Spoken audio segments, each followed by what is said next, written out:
النهارده هعمل صينية كفتة. الكفتة دي انا متبلاها وحاطه فيها كل حاجة، وحتى الملح، كل التوابل، كل الخضروات فيها دي كلها انا عاملاها وحطاها في الفريزر. وقت ما اكون عايزة منها بقوم مطلعها. فانا معايا الكفتة ومعايا كمية البطاطس سوري البصل ده. طبعا هقطع البصل حلقات، والكفتة ديت هعملها صينية. خليكم معايا. انا دلوقتي قشرت البصل زي ما انتوا شايفين وقطعته حلقات وحطيت سكر. تمام. هندعكه كويس جدا بايدينا وبعد كده نرصه في الصينيه.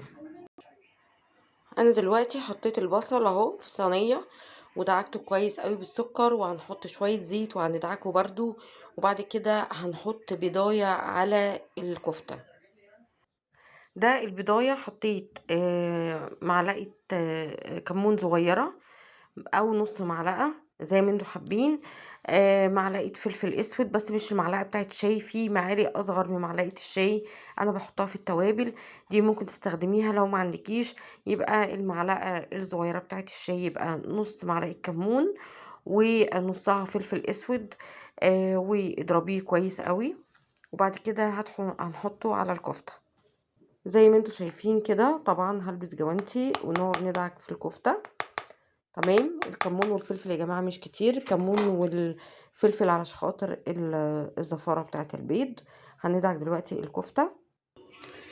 دي صينية الكفتة. طبعا البصل كله تحت، والكفتة بعد ما حطينا عليها البضاية بالكمون والفلفل رصيناها كده زي ما انتوا شايفين. هنحطها في الفرن وهنسيبها تستوي مع نفسها.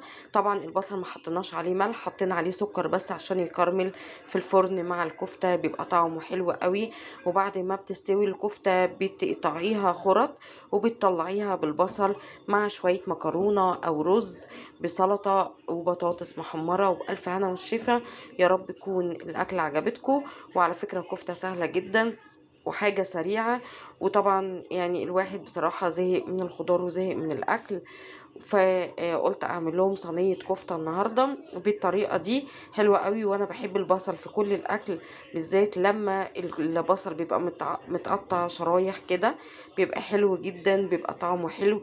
زي صينيه الفراخ بتاعت امبارح. صينيه الفراخ امبارح ما شاء الله كان طعمها حلو جدا بالبصل، كان مكرمل، وكان مع الرز البسمتي كان طعمه حلو قوي قوي قوي. بألف هنا والشفا، واشوفكم في فيديو جديد.